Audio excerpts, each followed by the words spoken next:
With a crinkled scowl, the little girl placed her hands on either side of her head and wriggled her stubby fingers. "Like this, from the sides," she added. "And then a big swoopy moon in the back, like this." She swept her arms over her shoulder in an arc. Thorm finished his charcoal sketch and sat back. What was left was a monstrous heap of darkness borne aloft by 4 legs and a long smudge of ink with spidery horns set atop it. He grimaced through a smile as he placed a small vial of aqua gyranis into her waiting palms. "I'm sure the Mistress Baron will find this very helpful. You may go," he said, waving her away. The girl skittered out of the door and vanished into the overwhelming fog of the settlement. A slender figure in a long jade cape poked her head around the stairwell. "Did you get anything?" she asked, voice feral with curiosity. "This is nothing," shrugged Thom. "An elf on a deer, maybe. Or perhaps a portent of doom?" she declared as she leaned over the shoulder of her tired assistant. "Don't you see it, Thom? I told them I'd provide it. It's all part of the cycle. The deaths of the animals, the heavy malaise, the flies, they're all connected to each other." And with this declaration, she snatched the drawing from below Thorm's nose and began frantically scribbling notes across it. "And what will happen to Furtherfield when the cycle finishes?" Thom asked. But Mistress Baron had already stopped listening. He heaved a deep sigh and picked up his bag. "I'm going home for the night. I'm leaving, okay?" After receiving a non-committal grunt and a hand wave, the young assistant quietly let himself out, into air that was far too heavy, and a stronghold that was far too quiet. The bells began like an itch in Thorm's ears deep within his dream. They swelled to a horrendous, disharmonic crescendo until he jolted awake so hard that his neck cracked in protest. He plunged his fingers into his ear canals and twisted them until they came away red. But still, the bells continued their never-ending peal.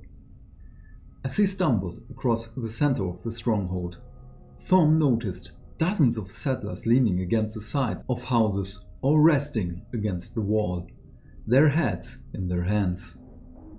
Many more were curled up in doorways, unable to even stand as they clutched their temples in pain. He burst into his mistress's domicile in a fresh panic. Mistress Baron was sitting exactly where Thorm had left her yesterday. She was reading her notes with a glazed expression, and the ink at the end of her pen had dribbled into a large blot. "Mistress Baron," he called over the thundering of the bells. "Are you all right?" "Ah, Thorm. Sorry. Time must have gotten away from me." Whilst her voice had calmed since yesterday, sweat beaded across her pale brow. "Where were we?" "The bells. The 5th portent," he prompted. "What do we do about the bells?" "Just let me take a break," she reassured him. "We can deal with it later." "Everyone is. We'll deal with it later." Thorm peeled his master's herb bag from her limp shoulder. He tore 2 small strips from the bottom of his tunic and stuffed them into his ears. "Join me when you're ready," he said, giving her shoulder a reassuring pat. It damped his skin with sweat. "I'll go on ahead." Across the road from Master Baron's hut, the girl from yesterday was standing next to her mother. The woman was half lying, half sitting against the wall of her domicile as her daughter tried desperately to push the contents of the aqua gyranis vial past her lips. Thom crouched down next to the pair, fighting the urge to curl up himself and scratch at his stuffed-up ears until they bled. He gave the girl a shallow smile. "Help me get her to bed, eh? There's a good girl." They hooked the mother's arm around one each of their shoulders. She was even colder and sweatier than Master Baron had been, and her rotting breath caused bile to rise in Thorm's throat.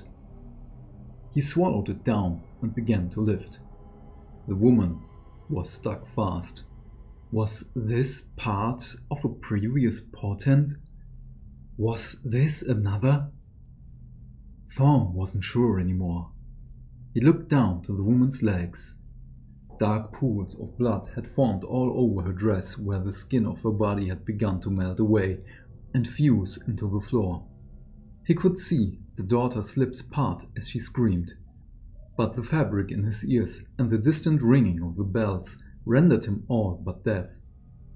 The girl dropped her mother's lifeless arms and fled into the darkness of the domicile, slamming the door behind her. Thorm made his way across the center of the settlement. He had to reach the aqueduct. Perhaps he could somehow cleanse the woman's legs of corruption and help her to stand. His breath had become labored. The strain of trying to help her up had drained a lot of his strength. He slowed from a run to a walk, before finally stopping a few meters away from the great stone structure. He'd sit just for a few moments, and then make the rest of the journey. By the time Thorm came around, the sun was setting, or perhaps rising in a sickly green sky. A small part of him thought he should stand, but his body just felt so heavy. He had been on his way to get something for someone. He wasn't quite sure how long ago that had been. The fell half-light that had settled over the stronghold picked out strange shapes loping past the walls. Their sallow skin was covered with a sheen of pus. In their center, he saw a dark blot upon the warping, weeping landscape. A horse, so decayed that its bare skull hung out of its shredded neck, ridden by a single robed figure. From the rider's head sprouted a pair of gore-slicked antlers. As his servants laughed and danced around the corpses of fly-pocked settlers, the figure dismounted with a wet thump and shuffled forwards.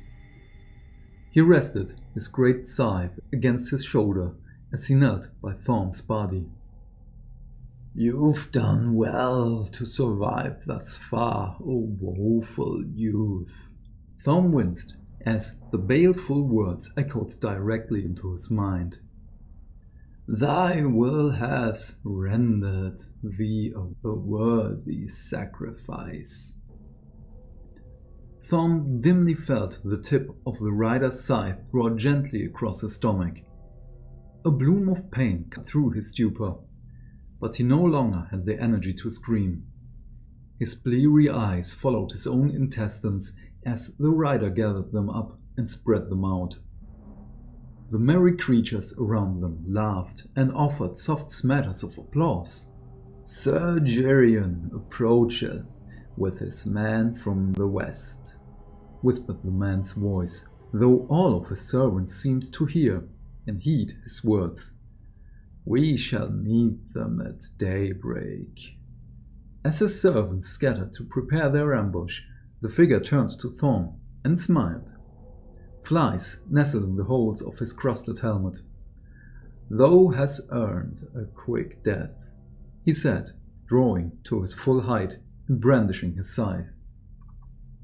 Then he stepped away. "'Tis truly too bad that the great-grandfather wishes nothing more than thy slow decay." As the authors of Furtherfield's premonition scattered and vanished, Thorm lay with his back against the stones. His eyes were too dry to shed tears. All he could hear now was the bell's final knell, hollow and keening, welcoming him home.